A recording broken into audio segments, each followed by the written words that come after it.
Welcome to World Class Bullshitters, the epitome of pop culture. I'm your host, Jeff Hicks, and with me tonight is the one, the only, Dion Green. Baby, boys and girls, children of all ages, according to the aura in Hollywood. I guess any motherfucker's allowed to make a movie, so I'm gonna make a new movie. Tales from the Green, Volume 1. My dick still works. Oh God, I hear the clan trucks coming right now. Yeah. Up next, the last standing Samoan, Nick Utam. How's it going? And finally, Kendo Slice. Glad to be back live after the week off. There are many people out there that bullshit, but only four, count them, Dion, four hold the title and status of world class. You know, they say that all men are created equal, Kendo, but that's just not true. You look at us, you look at them, well, the numbers don't lie. That's right. So Monday Matt knows. God damn it. Oh my God. God. I'm glad you brought up the first time that we're live. Yes, this is the first time we've been live in what, 2 weeks? 2 weeks. We were last live on October the 11th, and a lot of stuff has gone down. Thankfully, there's Good Morning Pop Culture to have me cover everything as it goes live. But tonight, we're going to be talking about something that we experienced together. We didn't go to war. We didn't suffer an attack. Well, we did suffer an attack, on our senses. Oh, yes, God. We witnessed a film that is truly worse than Star Wars Episode 8, The Last Jedi. That's not just a catchy title. That's not a clickbaity article. As we watched the film, I looked over to Dion and said those words, "This movie is worse than Star Wars The Last Jedi." And Dion looked at me, and yeah, you were all there. We kind of looked at each other and nodded in agreement. So be on the lookout for that in just a few short moments. But since we're live, we got to do a little bit of housekeeping real quick, folks. And we have to thank our newest patron. So if you joined our Patreon page way back since 2 weeks ago, we're about to give you a thanks. So thank you for your patience in advance to our friend Jacob L. Rice. We'd also like to thank Moondoggy, as well as Tim Collins, Voorhees67, Kyle Blevins. I also like to thank Sepulcher as well as Darth Tiberius, Paul J. Cotter III, and that is everyone that has joined this week. So thank you to all of our newest members of our Patreon. You guys have been getting a lot of content in October, a lot of content, actually. You've had roundtable discussions about Stephen King.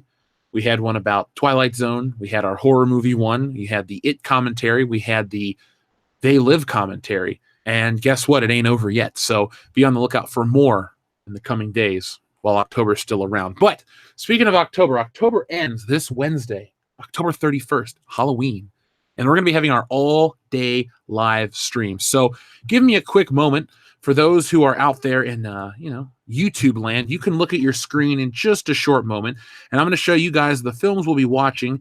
And for those out there listening, I'll let you know. So all of our times, as always, are Eastern Standard. So if you ever wonder what time we're talking about, well, damn it, it's always Eastern Standard because that's what 3 of the 4 of us are in. So that is our Twilight Zone stream. We do not need that one. Oh, man, I love being backed up on air. That is so cool. Anyway, folks, it starts at 10 a.m. with our favorite film, Cabin Fever. And then we're going to move into Killer Clowns from Outer Space. Here we go. I found the list. Chris Jericho would be proud of me. So here you guys go in 3, 2. Would it be great if I actually wasn't on the air this entire time, Dion? Dion's dead. Oh, okay. He's dead. All right. So anyway, folks, here's the list. It is like I wasn't on the entire time. So here we go. 10 a.m. Strict 10 a.m. start time.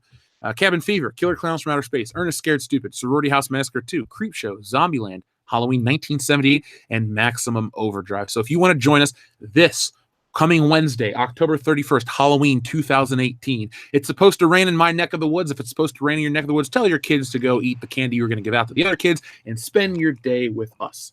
Yeah. So there you have the list. It's going to be a lot of fun. This is our first time doing a Halloween stream like this. It may not be our last, though. So the way you can get more of our content like this is just watch it. Get involved in the community, have a lot of fun, because that is how we gauge the success here on this channel. If people watched it, well, then we'll make more of it, because that shows you guys like it. Damn, Skippy.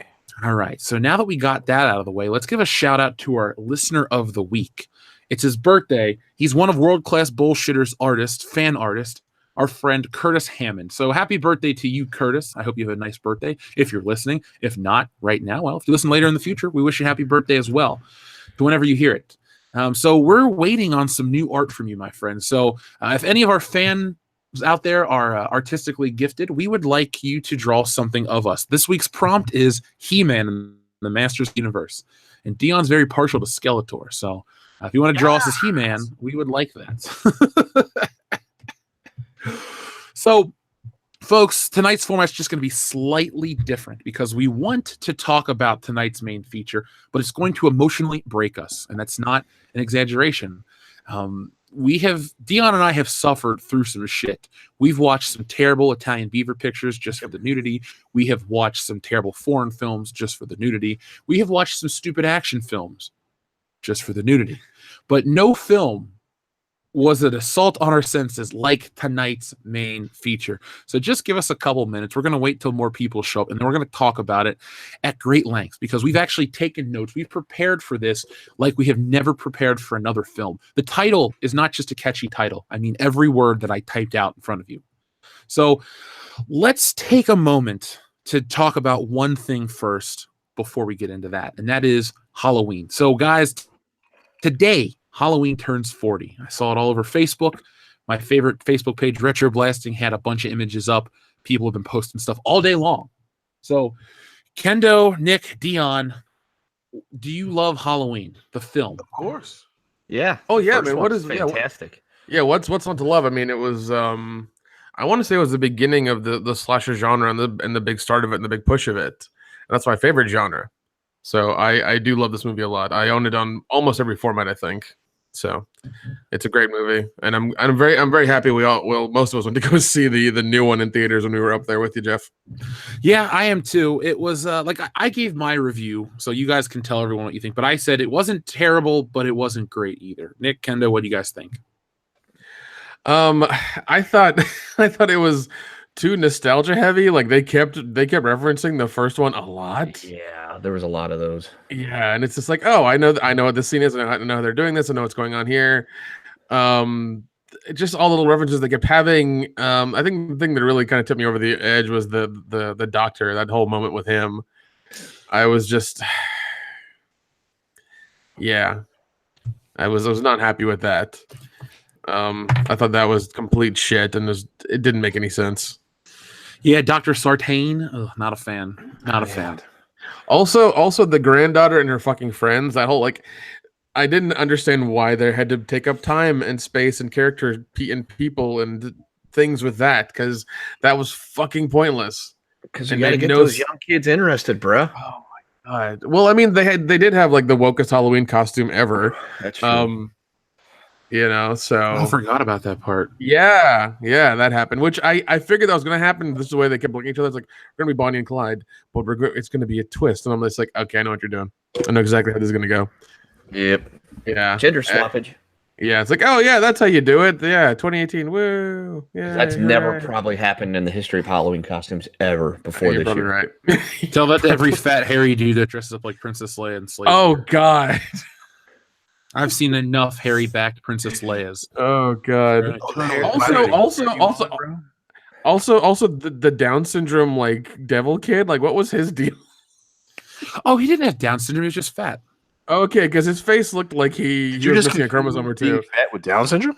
Apparently. Yeah. He looked like it. Is all I'm saying. He's breathing hard. I'm glad you're not a doctor, Nick. Nick. Struggling to differentiate the task. He's breathing hard because he's just fat, Nick. Jesus. His death was pretty epic, though. I will say that. Yeah. We won't spoil anything for you folks, so don't get nervous and have to click away because you think we're going to ruin the film. We're not here to spoil it. The thing is, three of the four of us saw the film together because everyone was in town for my birthday. We were celebrating me turning 30.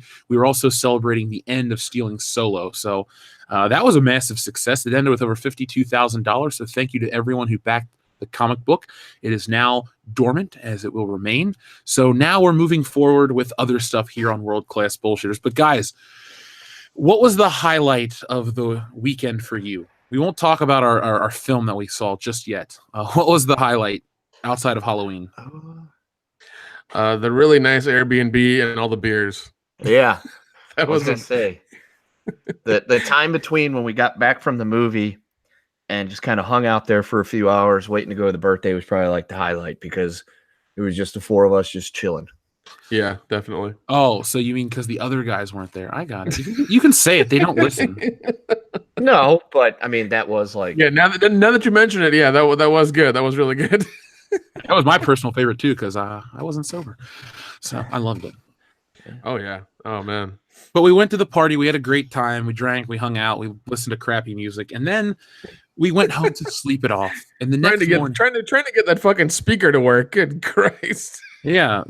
Thankfully, I didn't have to deal with it for too long. I Oh just my God. I walked around. no, you did your thing. We took care of that. I just liked when Nick thought I couldn't get really ratchet with the rap music, and I proved to him that I can get really ratchet. Yeah, I'm just glad my grandma wasn't there. Yeah, I guess. This was a shat in one of the seats. Shut up.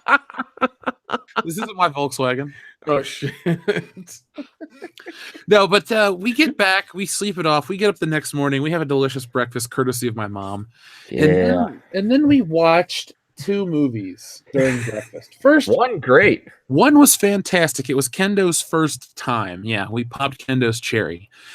We watched Black Dynamite. And if you haven't seen Black Dynamite out there, you're missing out. Yeah, Honestly. what it's on Netflix right now. You should watch it. Yeah. Not It right was now. The best Listen to way the to show spend first. an hour and a half on a Sunday afternoon Yeah, eating. don't watch it bacon right and now. sausage. Watch it after this, though. Watch it after this. Yeah, if you're a patron while you're waiting for After Hours to be, hitting Patreon, go watch Watch Black Black Dynamite. Dynamite. you won't regret it. But then we went to watch a film that we all thought was going to be great. When I heard that this movie was coming out, not only did I say we got to watch this, I was like, Nick, we have to find out how to watch this as soon as possible. Then I found out that the film was debuting on Netflix alongside of Blu-ray and DVD. So I thought, great, we can watch this movie. We can have some fun together. And so we actually were excited to watch this movie. Dude, we were pumped. Really Yeah. pumped. People out there are like, what is this movie? Tell me. Give me the codes, Natalia. Well, you know what? Click. Yeah. But first, while you're waiting, we're going to go into a segue about something else. Folks, my name is Jim the Anvil Neidhart, and I'd like to talk to you about road safety. When you're out partying this weekend for Halloween, don't drink and drive.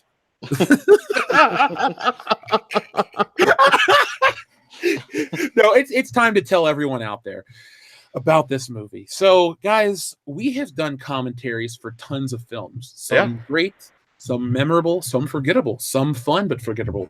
Like Ghostbusters. We're going to be talking about Melissa McCarthy's dumbass in a little bit and how her stupidity helped grow our Patreon and really get this channel rolling forward. So thanks, Melissa. You still suck. But what I want to get at is we did a commentary for this original film. It's from 1995. It's a little horror anthology called Tales from the Hood. Great. It's a film that we all love. It's very near and dear to our heart. We've watched it countless times. I grew up with it. Kendo grew up with it. Everybody enjoyed it. Go back and listen to that commentary because we have tons of great points that were made back then. We don't need to remake them. You guys can go back and watch the thing for yourself. But be prepared, folks, because we're going to talk about Tales from the Hood too. And if you're thinking, I don't like horror, I'm going to leave. No, you need to stay because this is the biggest NPC SJW piece of shit, heavy-handed racist movie that has ever been made. This isn't just like, haha, we're going to laugh it off. Dion walked up and started screaming. He said, if something happens, I'm tearing my own throat out. Oh, I got that part covered. Don't worry. Yeah. So, Kendo, you were the only white person in the room at the time. Right. So why don't you start talking about Tales from the Hood too? Now, hold on, wait. No, you know what? We will. The super chats, we're going to get to you guys in a moment. There's a couple waiting. We promise I see you. Do not worry. I will read your super chats. But for all the people who have been very patient, you need to hear about this because this is the type of movie that actually ruins like the future. I'm not joking. Everything that's wrong with 2018. Yeah. Man. So, okay. So if you don't know what Tales from the Hood is, it's an anthology flick. This one also is an anthology flick. Anthology movies have, a few individual stories as well as a wraparound story. So we're greeted with what looks like a sci-fi original channel film. When you think of sci-fi, you think of Sharknado. Sharknado has higher production than Tales from the Hood 2. That's the first thing we talked about. Better than Tales from the Hood 2. The one where Kurt Angle German suplexes the shark into a subway. looked better than Tales from the Hood 2. Yeah. So we're greeted. Kendo, do you have an outline of the whole movie or just the, I do. Okay, So take it away from me. all right. So the outline of the movie is so you see these people driving up to a place. Beep boop. Beep boop beep bop. I love it. Kendo's like, I got the notes. Yep, His and then it's internet like, so they're driving up to a place. Anyway, folks, they drive up to a facility, and it's titled the Dumas Beach Technological Institute or some crap like that. So, Kendo, are you dead? Part Trump, one part every. Whoa, old Kendo, white guy. Kendo, you've been silent for the last minute, dude. Your audio cut out the entire time. Oh, God damn it. You literally said they drove up to a building, and that was it. A place. So go Well, back a place. All right. Can you hear me now? Are we good? Yes. We good? All right, Okay. Paul from Verizon. Yeah. So they drive up to this building, and it's Keith David's in this limousine, and he gets out, and he's there on a mission to tell stories to this guy's AI robot that he's created. This guy is a business owner, and his name is Dumas Beach, very subtly named Entendre. And the way he explains it is he wants his AI that can learn secondhand intelligence to develop better intelligence to essentially put. And he's gone again. God damn it. To put black people in jail. That's not a joke. Wait, Kenny Hofer has joined the call again. My back, some fucker called me. You're back. I mean, you're tentatively. Yeah. Our Until the almost next 400 listeners are like, tell me the damn story, Kendo. Hang on, I gotta put my D and D on there so people. All right, my D&D's on, so now if they call me, it won't fucking disconnect me. All right, so they're driving up to the building. Keith David is in the limousine, and Dumas Beach runs the place, subtly named. Yes, so Dumas Beach owns this like intelligent the robot dealy thing, and he's building robots to essentially patrol and stop people from un-American activities. And Keith David's there to teach the robot stories because the robot can learn from like secondhand like knowledge or some shit. And essentially Dumas Beach, in his own words, wants his robots to be able to put minorities in jail. It was at this point that Dion turned and looked at us and said, well, this is a bit heavy-handed. And that's when we knew the shit was on. No, that gets to the good parts now. Okay, so that leads to our first story, Golly Gee, where you see a white girl and a black girl roll up to this the Museum of Negrosity, as it was so named, to go on a tour. And inside said Museum of Negrosity, they find all these black stereotype, things, minstrel dolls and all this stuff that, existed in the past that aren't cool. And they're greeted by really old, skinny Cedric the Entertainer looking motherfucker. And he's Benson the Entertainer giving them like a rundown of everything that's going on. And the white girl, of course, is obsessed with the Gollywog doll. And for you guys that don't know what a Gollywog doll is, it's essentially a doll of a black person, but it's very minstrel looking. So she's obsessed with it. So the guy's like telling her like, oh, you can't have it. It's not for sale. These things are just remnants of a past. And we need to remember it to forget it. Or I don't remember exactly what the message was other than racist toys aren't funny. And so they leave. And then they come back that night with her brother, and they're going to steal the doll because the girl is somehow like really in love with it and sexually attracted to the doll. I don't know. And he's not joking. That literally. No, he's not joking at all. Yes, I wish I was just making this shit up. I know. And so the Museum of Negrosity comes to life, and this doorway thing that is from a old-time restaurant that does not exist anymore called the Coon Chicken Inn kind of comes down on the black chick and like guillotines her. And then the Gollywog doll comes to life, which the Gollywog doll was actually kind of funny to see that like big, God, it was like, moving around and its facial basically expression changing. Oh God, it was basically like a mascot costume. They didn't even fucking try. It was just a giant mascot costume that they had like a fucking thing that could change the smiles with it, the face with it, or whatever. Yeah. Oh, so God. so then the Golly G was the doll's name because it was like a Beanie Baby. It had its own name. Proceeds to throw the white kid into the chair and whip the shit out of him to death. His organs fell out of his chest, Kendo. Right. Yeah. Right. Undeterred by this, after seeing her best friend decapitated by a smiling black guy caricature doorway sign, and her brother beaten to shit with a cat of nine tails by a gollywog doll, she runs up to the gollywog, professes her love for the said doll. The doll embraces her, grabs her ass, and essentially you get a 9 months later scene. And I called this shit. I screamed at the top of my lungs. If she gets pregnant by this doll, this movie's garbage. Right. And so then girl's laying there on a bed. You think she's in a hospital getting ready to have a baby, but she's not. She's in the Museum of Negrosity for some reason. And, Kmart Cedric the Entertainer's there, like, delivering said baby. And, like, her stomach.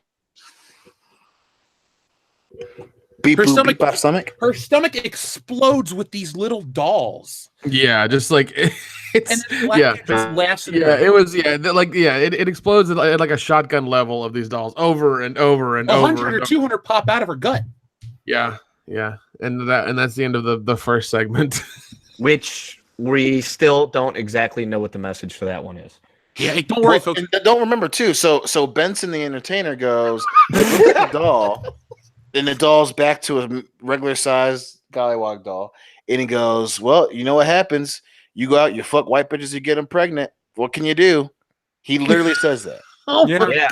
Oh, yeah, that's what it was. It was something like, you're just being the stereotype they want you to be. So I'm not sure if that's like a slam on stereotypes or if it's. I was confused. I'm like, I have no idea. And at this point, I think all of us were like in just shock. Yeah, it gets, and folks out there, if you're thinking, wow, okay, this sounds dumb, it gets dumber. No, So don't it gets worse, it gets worse. the next one I think is holy shit. What the fuck? So we get to the wraparound story going on again, and Dumas Beach is just like all sex nuts and retard strung over that story. And they show him repeatedly groping his woman assistant. There's no subtlety to this. No, what's going on here. They literally just show him just like in front of everybody, just grabbing her. And, It's like, and also, what is it? Keith David's outfit like suddenly keeps changing after every story. yeah, it gets more devilish looking, more stereotypically devilish looking. And so then the next story we get is there's these gangsters, and they kill this one guy because he apparently knows where money's at, and they're trying to torture the knowledge out of him, and he dies. So they're like, we got to figure out where this money's hidden. And they see one of those douchebags on TV that can talk to the dead, like a Jonathan Edward. And so they decide, hey, let's go kidnap this guy and hold a seance, and the guy we killed will tell us where the money's at. Essentially, fast forward, the guy knows he's going to be killed because he doesn't know how to channel the dead because he's a charlatan. Ends up somehow becoming able to channel the dead guy and proceeds to kill all the gangsters and take the dead guy's girlfriend. No. Not only that. So the dead guy and the dude who's apparently white dude Miss Cleo. You mean Joel? Yeah. He's Joel Miss Cleo. Hear me now. And he is faking it. So he's faking being able to talk to dead people.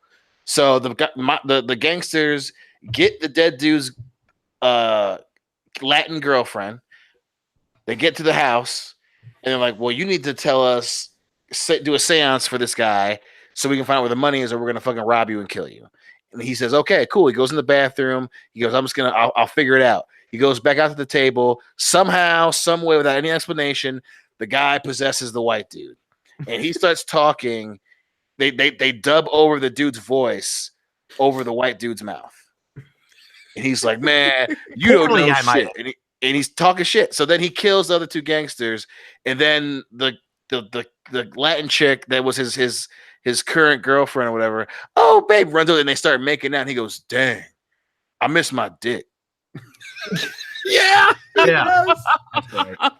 And so then the end of that story is he takes over the guy's show. He's possessing this white dude.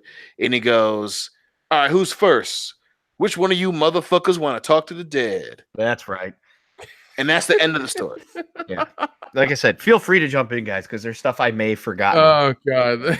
I don't know how you forgot it because it was the worst goddamn thing I've ever seen in my life. No. The worst segment was still the last one, though. Okay. Yeah, no, we're not. Yeah, so the wraparound story keeps going. Dumas Beach keeps looking more evil and white, and Keith David keeps looking more and more devil. And so then the third story, and this was a fucking doozy. So these two guys meet these two chicks on Tinder, and while they're sitting around having drinks, they decide they're going to play a fun game. They end up playing fucking Cards Against Humanity. But they're playing it wrong to where like they're handing in their cards and the people are able to see who turned in their card, which you can't do that because how else can you be impartial? And so while they're having a smashing good time, the one guy goes ahead and roofies the drinks of the two chicks. They pass out. The guys take them up, throw them down on the bed, whatever. And then they set up the video camera because anytime you commit a crime, it's best to videotape it. Oh, yeah. However, you gotta keep that shit for later. That's what they taught us in college. However, when they're looking through the viewfinder, all you see are bra and underwear. You don't see the women. Why is that, you might ask? Let's just get this out of the way. Every twist, I screamed it out mid-story. I'm like, I figured it out, and it was just as stupid as I thought it would be. Yes. Every fucking time. Did I not? Yeah, you did every time. I was like, they're fucking vampires. Right. Which is funny. Because they had Tinder profiles where they had their pictures on there. Then when they're looking at them through the viewfinder, you see the shapes of their clothes moving around, but you don't see them. The guys look up and then you can see them there and they're like, we're vampires, blah. And they knock the guys out or some shit. They incapacitate them and they throw them down in their dungeon with all these other I guess wannabe date rapists down there that they've imprisoned. And they're talking to them through a video screen. Plain as day, both women standing there, the vampire women, on a video screen. You can see them talking. It's like, wait a second, I thought they were vampires. And that concludes that one where the guys are thrown down in the dungeon and they essentially release the hounds of vampire justice on them.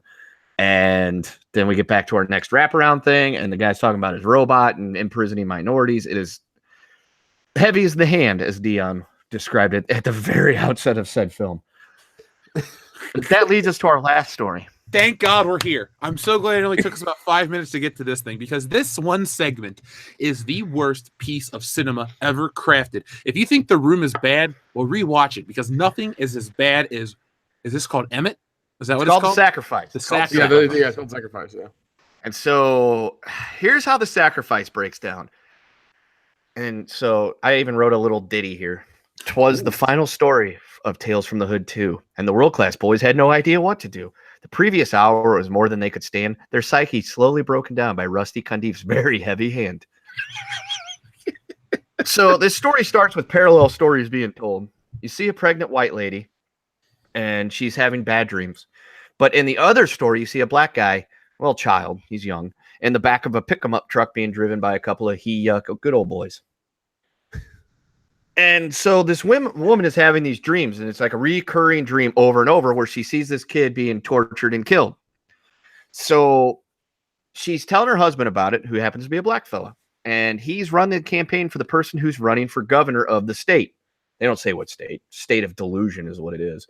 And so this guy's, running the campaign. So then, he keeps telling, essentially it was, don't worry. I don't know. A lot of this I was spending with my head down going, God damn it. I think we were all feeling that way.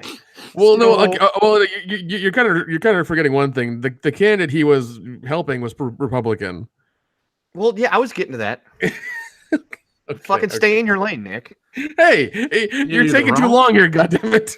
So he's running the campaign for the governor. The governor happens to be a Republican, and the governor is a complete stereotype of a Colonel Sanders.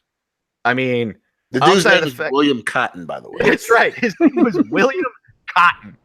So Cotton wants to be king of the state, apparently.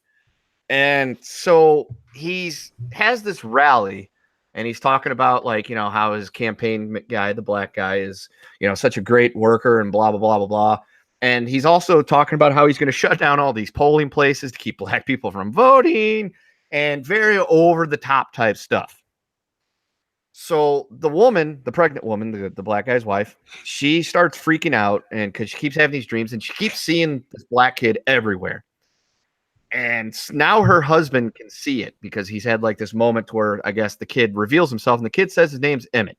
At that point, Jeff goes, "Is that Emmett Till?" And I said, "They're not that stupid to make this a complete coincidence like that," or something to that effect. So the kid starts telling the guy he's wrong for his beliefs, essentially telling the black guy, "You can't be a Republican. That's against freedom. You can't make these decisions because Jeff can totally go into it because he had more to say about this than I did." So he reveals himself to be Emmett Till, and that he, made sacrifices and was a martyr and this, that, and the other thing for civil rights. So the guy is unconvinced.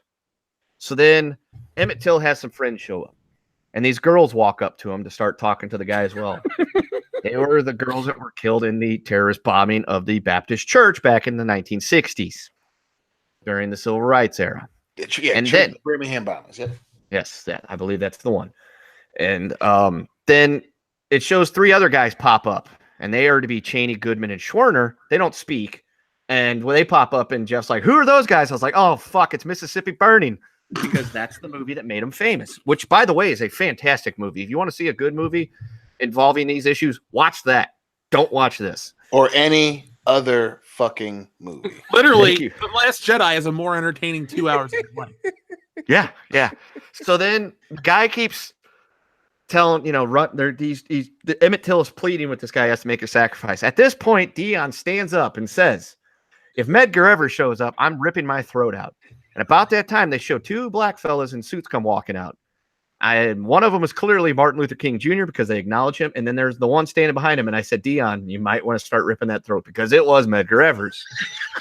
So essentially every activist from the civil rights era is brought out to try to convince this guy that he has to believe and do exactly what these people are saying. Because if he doesn't, the candidate that he is supporting, the Republican, will win. And then he shows them an alternate reality of what would happen if the Republican candidate won. Fucking hell. Suddenly, they teleported back into the bedroom with the doctor, who was a really nice guy, and the wife, who really liked her husband, have suddenly turned heel on him. The wife starts screaming about how he raped her, and the doctor starts running him down, being a black man chasing after white women. And because that would happen. Because people... they would automatically just change their personalities if this governor won. Yeah. So then they chase him out of the house. And essentially, this is when it really kicks into high gear, because not only does a regular... Whoa, we're not into high gear yet? The ghost of Martin Luther King is not high gear? I mean, when the lynch mob rolls up. Dion ripping his own throat out is not high gear? Okay, so now we're in maximum overdrive. The engine there we go! At this time. I mean, that thing is fucked. Yeah, that thing is like hissing and whining. So then a fucking herd of Jeeps comes rolling up to lynch this guy, and on the side of it, emblazoned, are the words "Klan Patrol." Yes, literal Klan patrol. Yeah. And it's not your daddy's Klan. This is a new Klan, my God, led by Colonel Sanders, governor, and they're wearing a mashup of KKK and Nazi uniforms. So they're all in white, but they don't have the hoods on, but they have very SS, Nazi Hitler-looking uniforms. They have Nazi armbands on. That's right. Yeah. That's what's immediately going to happen if this governor wins. Is we will have Klan patrols. Yeah. So they're there to fucking take out the white or the black guy for daring to have relations with a white woman. And so Emmett Till is imploring with this guy that he has to make the sacrifice in order to honor the sacrifice that all the civil rights people have made in the past, because that's the only way to have a better America. The guy finally gives in and is beaten to death by the Klan patrol. And then as he lays there dying, he suddenly leaves his body and his soul looks on his wife, who suddenly is now happy. He rubs her belly, knows his kid's going to be okay, and then proceeds to walk off hands in hands with Emmett Till and all the other civil rights activists. And at that moment, by the way, everyone goes back to normal. So everyone, at some point went back into the house. He gets beat to death. Everyone comes back out because they don't show why everyone wasn't there, and everyone goes, "Well, what happened?" The wife goes, "Well, what happened?" After she was out there with him, The mother was out there with him, and they all come. Everyone at this little party comes out, and he's just on the ground, beat to death, and everyone goes, "Oh my God, what happened? What happened?" No explanation, nothing. And then, No. Look, my favorite part, Dion, was when you got up and you started screaming. The moral of this story is that he's going to grow up without a dad, and you started walking around the living room screaming. And I said, "No, Dion. The moral of the story is interracial relationships are terrible." This movie said it twice. This movie hates love. Yeah. So that's the end of that story. So then we get to the final part of the wraparound. And so I need a fucking drink. that's why before we got started, I went and poured me one of these bad boys because I'm like, this is the only way I can relive Rusty Cundiff's Kingdom of Terror is with the Maker's Mark. So Oh God. now I'm on better terms right now. We're good. We're good. So the wraparound story comes to its conclusion with Keith David standing there while Dumas Beach, or as he's later to be revealed as Dumbass Bitch. You didn't see that one coming, did you? No, didn't see that one coming a mile away at all. Yeah. So he starts showing off his fucking Ed 209 wannabe. Oh, And don't call him not- Ed 209 wannabe. It looked like a fucking gummy bear in Iron Man armor come to life. That's Yeah, I know, really but what it looked Smiley like. face. I know, It but could- this It this could is what they ripped smell. off. It could smell the immigrants in the room. Right. Because the guy even says, who here is a criminal or something like that? These people stand up and turn themselves in willingly. He says, The who robot here is says an that, because it can Yeah. tell if you're a criminal through your DNA, through your breath. Yeah. That's how sophisticated it is. It can suck the saliva out of the air that you've exhaled and know exactly all of your deepest, darkest dreams, wishes, and fetishes. Yeah. He then proceeds to have all the illegals turn themselves in and this and that and everything. And then it comes to the crescendo where he says the most un-American person here is Dumbass Bitch. And the robot turns on his creator and proceeds to chase him out of the building, shooting red, white, and blue lasers. Not making that up.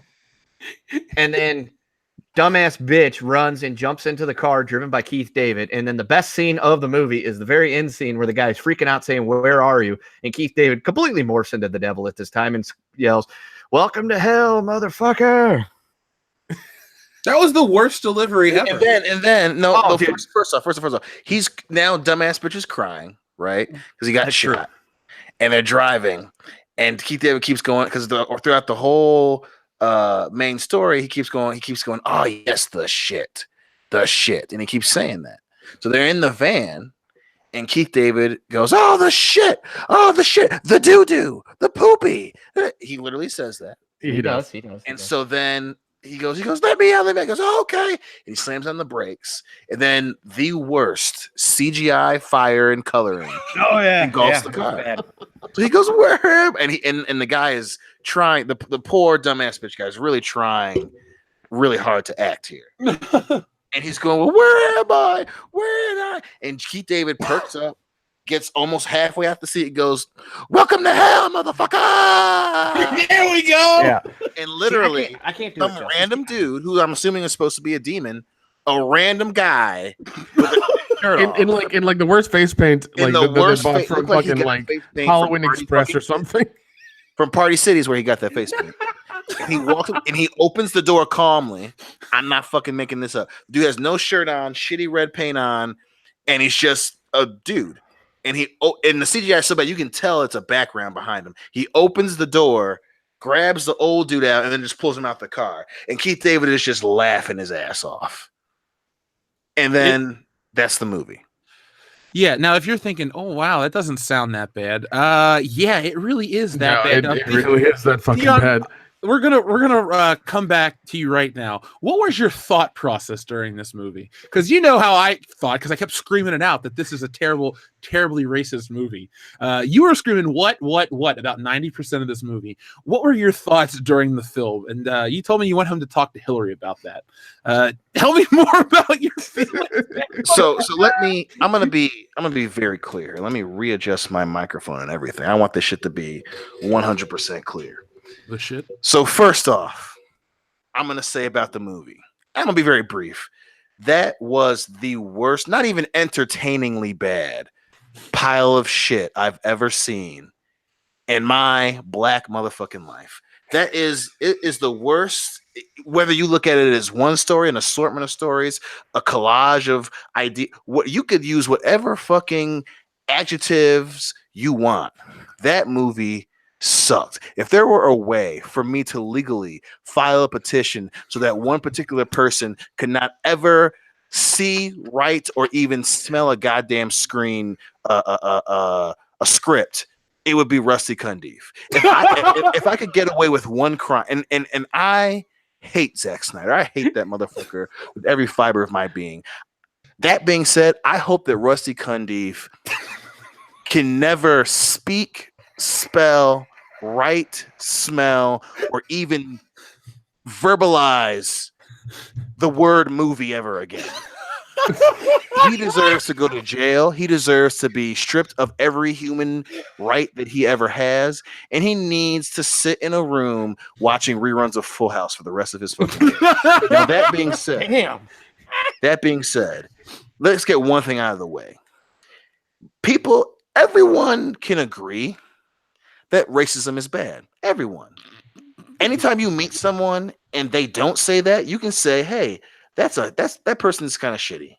And that's where we are in society, right? I'm not saying things are perfect, but what I'm saying is that it is acceptable for everyone to say, you know what? Racism is bad. People can't say the N-word. Sexism is bad. Rape is bad. Like, there are things that normal people know. Rusty Cundiff is bad. That's what normal people now know. Rusty Cundiff is evil. He is evil. By the way, folks, you can tweet Rusty Cundiff. He doesn't even have a Please Twitter tweet check. He has less Twitter followers than us.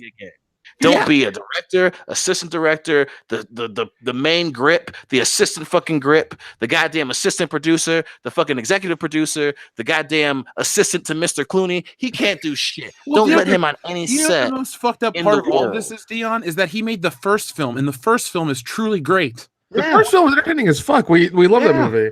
So hold on, let me finish my point. So again, these things are bad, and normal people all agree that these things are fucking bad.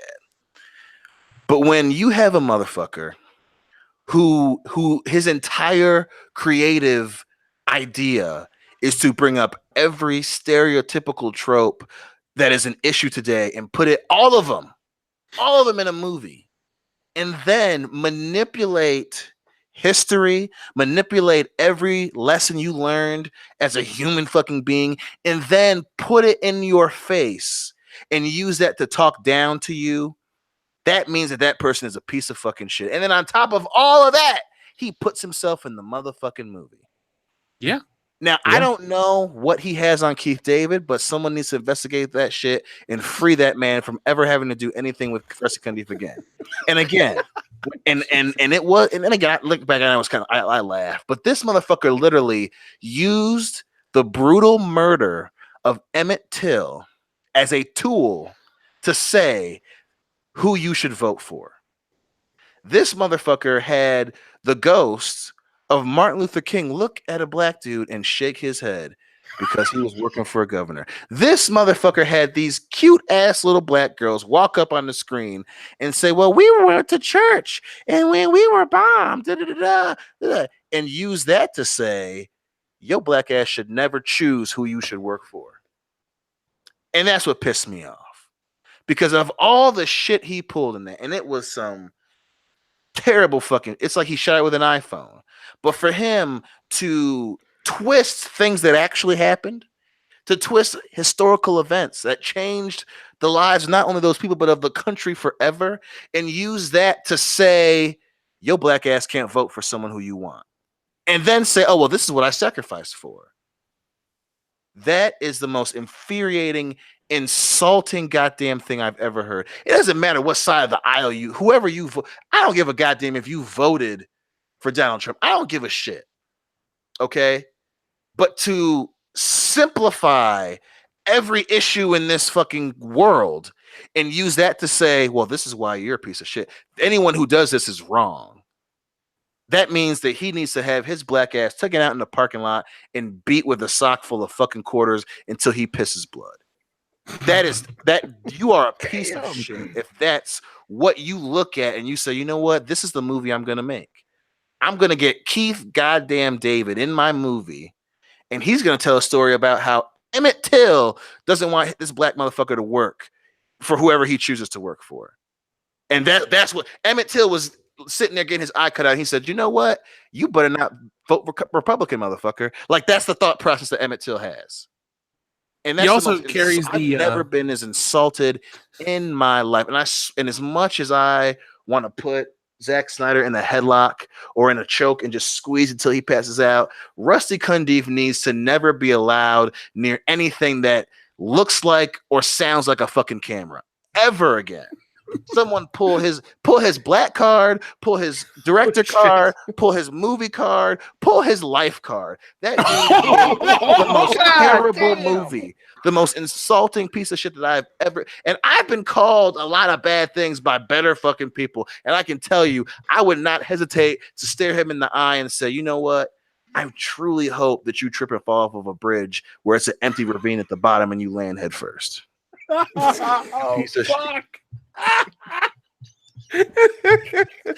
Savage. I told you folks this would be a spicy night on World Class Bull. God damn. Now, I wanted to make the point that if you look at Tales from the Hood 1 and Tales from the Hood 2, and you look at the actual quality of the first film and the lack of quality and the heavy-handedness, it goes to show you how a political message has basically lost all of its tact. From 1995 to 2018, Rusty Cundiff has become the supervillain of the story. The first one had dealt with tons of political issues that bothered the black community, that only the black community suffered from, but it was a great movie. You know, the guy, they killed that up-and-coming congressman, and the cop felt guilty, and, you know, they put the little heavy-handed shit when the ghost spoke to him, but then he got sucked into the wall and was excellent, you know, and there were moments of horror. Like, remember when the fucking hypodermic needle stabbed the guy and he got crucified and he got painting? Cool visuals, a fucking great movie. Then when that little doll comes down because he's from the slavery days, or you have the best one with Rusty Cundiff himself as the teacher, and David Alan Grier is beating up that little boy. Love that one. Yeah. Every night he draws pictures on the wall of the monster, and he comes to school with the bruises, and then the teacher comes home and sees the mom bruised and him bruised, and it turns out that this guy is a monster, and the little boy rips up the pictures, and he, you know, David Alan Grier turns into the fucking, like, you know, contorted mess, and then they burn him. Awesome movie. And the wraparound's great about the three gangsters in the funeral home and the shit. This movie dropped the ball in every single way, and it just goes to show you that that's what society has devolved into. We were much higher evolved in terms of our messages in 1995 when you had dial-up modems and Super Nintendos. People were smarter. People had the ability to wrap a message inside of a story much more not tactfully, again, I don't want to keep saying that, but much more gracefully than they do now. Oh, 100%. Cundiff, dude, everything you said about that guy, what the fuck happened to him? He hasn't done anything in like 23 years, and he comes back and he does this. Here's the thing, folks. You can watch this movie on Netflix for free. If you have to see it, you can watch it for free. You can watch it. If you hate it, you can tweet Rusty Cundiff and you can tell him your thoughts. This is not a hate campaign against a black dude. Dion just so coincidentally happens to be black, the most pissed off member of the thing. So Rusty Cundiff, you have taken your political message. Basically, your movie is about racial division in 2018. So I don't care who's the president. I don't care what you believe in. We all agree that hate is bad. But your movie propagates that bullshit. So if anything, I hope that this movie ruins your career and that it gets taken off Netflix. I wish all 75,312 people that are subscribers to this thing would write an email to Netflix and say, hey, take off Tales from the Hood 2. I wish you could banish that movie from existence. It's a piece of shit. It's not a so bad it's good. It's a so bad it pissed me off and it ruined my fucking 30th birthday. That is what I spent my actual day of birth doing. Watching Tales from the Hood 2. Nick, you're a horror guy. What were your thoughts? It wasn't horror at all. There were very few horror elements, if any. I was horrified. You were scared. You were nervous that Dion and I were going to beat you up in that movie. Yeah, I know. Yeah, Kendo's are shaking for his life. It's like, dude, we're not going to do that. This is not cooking you a delicious. You're kind of playing that one up. That did not happen. Yeah. No. You were sweating bullets and you were nervous and you were shaking. It's okay. It sounds okay. No, it was more of a whole like. If you're scared, it's fine. How people really act. You know, it's okay. We understand you were scared for your life. It's fine. But this was This was not a horror movie. This was a horrible movie. Mm-hmm. This is not a horror movie. To call it a horror movie is to piss all over the genre that I love and know, and that I've grown up loving for most of my life. And this needs to not be anywhere in that. This needs to be in the documentary, like almost a mockumentary section of whatever fucking basement video store still exists, because it's just hot trash, man. It's garbage. It's shit. I never want to watch this movie ever again in my life. No, I do hope that some listeners out there will at least tweet or contact Netflix, or Chris can even tell them this was not good, and this movie needs to get taken off Netflix, because holy shit. Yeah, it is it was made in New Orleans in April of this year. While we were in New Orleans, this film was being filmed. We were in the presence of this piece of shit. Words escape me for my thoughts. I've been thinking about this every single day this week, and I get angrier and angrier. It's like when I left The Force Awakens, I was heartbroken for Star Wars. When I left The Last Jedi, I was angry about Star Wars. But when I left, when we watched this movie and when it was over, I was just angry about the entire world. I mean, you people are out there thinking, oh, they're just playing it up for laughs. No, we're not. It is as offensive as we're talking about. And not because it's an anti-white movie or this or that. No, it's offensive for how stupid it is and how people buy into this as art. This is NPC the movie. Okay? It really is. There's NPC the movie is Tales from the Hood 2. I need to make a video about it solely from this. This is the big race baiting piece of shit in existence. And even then, once again, if you think we're lying, if you think we're not telling the truth and we're exaggerating, go watch it yourself. By all means, go watch it yourself. It's Fire on Netflix. Right. Yeah, spend go an watch hour yourself. 50 minutes with it, and you'll be like, God damn, they were right. This is awful. And then you can come back to us and tell us we were right. People are out there who are going to do that. Like that's perfectly fine. I watched it. I fucking dare you to do it after this podcast is done. I triple Fire dog up dare Netflix and watch it, and then tweet at us, message us, Facebook messages, Instagram messages, whatever the fuck you want to do, and tell us we were right, because we'll gladly say, yeah, we told you so. Nick, and here's what's worse about it, right? So when you make a bad, like the enjoyable bad movies, right? They're usually enjoyable because there's an element of sincerity there. So we laugh about The Room all the time. Yeah, because the piece of shit, but you could tell in how it's made and how Tommy Wiseau talks about it and all these other factors, and even how Greg Sestero's acting in it, and they were sincerely trying to make a good movie because they thought that they were making a good fucking movie. And you can see that in Troll 2 and in Manos the Hands of Fate and so many movies. They're great because the director wanted to make a film. He wasn't trying to push a message. He wasn't trying to prove a point. He or she was trying to make a film. And this one is so bad because this is this fellow human being. Even if I would never consider him a human being ever again, but this person is trying to use cinema as a tool to push a narrative. So when he sat down and wrote this movie, he said, well, I want to make this point. And then he tried to make a movie around that. Let's be honest, he didn't write the movie. He went to the Huffington Post. And listen, this motherfucker went to Reddit, the comment section in Reddit or some shit. I mean, it's worse than Huffington Post or going to fucking, motherjones.com or comment section on Fox News. Like, it's worse. It's this motherfucker just is like, you know what? I'm mad about something today. I'm going to use that to make a movie. It's so you can tell, but then the fact that he goes the extra mile, the worst part after all that shit, he doesn't have the motherfucking common sense to stick by the rules in his own fucking movie. So he's going to say, oh, well, they're vampires and you can't see them on the phone, but they leave a goddamn video message. Or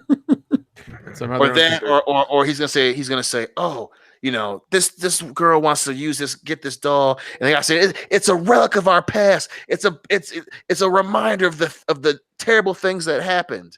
And he looks at the doll and says, well, you know what? You're going out, you're fucking white bitches that you are what they made you. What? You just said, what? This motherfucker then goes, oh, well, here's Keith David. They're going to learn from stories. And at the same time have the bad character. How do I remind people that he's bad? Oh, I know. I'm just gonna have him grab everybody's ass and talk about black people to a black dude and mention all this stuff and just have him be just an outward asshole that people just happen to work for. And but at the same time, this dude hired a storyteller to make his machine learn. But he's wow, that dude, he's so unself-aware. He's the bad guy, right, guys? Slap. I hate this movie. He doesn't live by his own rules that he wants us to agree with. It's like, what the fuck am I watching? It's like watching a high school student's fucking drama class project, and even the student's too stupid to fucking realize that, well, maybe I should have a story that makes sense before I try to make a fucking point to impress the fucking girl with the big tits. It's so dumb. It is that stupid. Well, there's no way to over-exaggerate, overemphasize how terrible this film truly is. Yeah, and well, I'm reading Wikipedia here. It says on January 2018, he announced on Twitter that they're looking for locations in Louisiana, and I think in April they were shooting. So between April and October, it took them that long to get the movie. I think they shot the movie in probably like a month, and then production happened, and they had it done this year, which is really bad to get a movie done in within a year or within a few months is really bad at especially at that level. Because I'm sure the first one took some time to get done and make at least a year. Oh, dude, the first Tales from the Hood has the production value of any great movie of the 90s. It doesn't look cheap at all. It looks as good as anything that was out back then. No. It looks amazing. It looks so good. It was a good movie. And this, as soon as I saw it, I was like, this is like a fucking sci-fi movie immediately. So it's like, oh fuck, dude, they really. Well, let me get to some of these super chats because a ton have popped up and people have been very patient. So, folks, let me get back to these. So first, our friend Dayton Pfeiffer says, "Hello, Jeff, Dion, Nick, and Kendo. I won't be able to watch tonight's stream. I'm getting my copy of Red Dead Redemption 2. You guys have a good one. Peace out." And I sent a message to Dayton Pfeiffer. Hopefully he saw it. But Dayton Pfeiffer, you rock, dude. Have a good night. Enjoy your game. And hopefully when you listen to this stream, it doesn't give you ear cancer as we talk about Rusty Cundiff. McKinney90 says, terrible movies can be annoying and fun to rip apart, but then you can move on with your day. From what I suspect, this is a movie that not only makes you mad, but ruins the rest of your day. No, McKinney90, the rest of your life. Dion and I will never be able to look at people the same way again. Each other. We'll just look at each other and go, Rusty Cundiff. We don't want to do it anymore. I'm terrified of Jeeps, and I love Jeeps. Yeah, Kendo sends us a fucking message yesterday. He's driving on the highway. He goes, and I'm like, okay. And he goes, no, look behind me, and it's a Jeep. And I'm like, Clan Patrol. So yeah. They were tailing me to work. Once again, you're the one messaging us about this, and we're like, we're fine, but you're the one worried about this, Kendo. You need to calm down, buddy. Calm down. Clan Patrol wants me dead. Yeah, sure they do. Tanae, thank you very much for your super chat. Definitely laid the groundwork for slasher films. I haven't seen the new one though, in regards to Halloween. Okay, Tanae, go check it out. You won't be disappointed. I was, because I expected a lot. I was excited. I was disappointed. I'll just keep saying disappointed. Definitely give Halloween your attention and money more than fucking Tales from the Tales from the Hood is free. Go. You should rather just like burn money than watch Tales from the Hood. My Little Pony movie. The second one. Yeah, that's what I meant to say. Tales from the Hood 2. Sorry. Tales from the Hood 1 is great. I'm thinking about buying a copy secondhand so Rusty Cundiff doesn't get my money. I really want to watch the first one. Sire J. Longstroke says, welcome to your doom. So Sire J. Longstroke seen the first one. Good man. Yeah, fantastic. I can't stop baiting to gay frogs. Please sing the new ringtone, transgenders, humans in disguise, transgenders, NBC device. There you go. George Sagan. Let's see. Ever see Snoop Dogg's Hood of Horrors? Have you guys seen that? Long time ago. It's not good either. But it's offensively bad.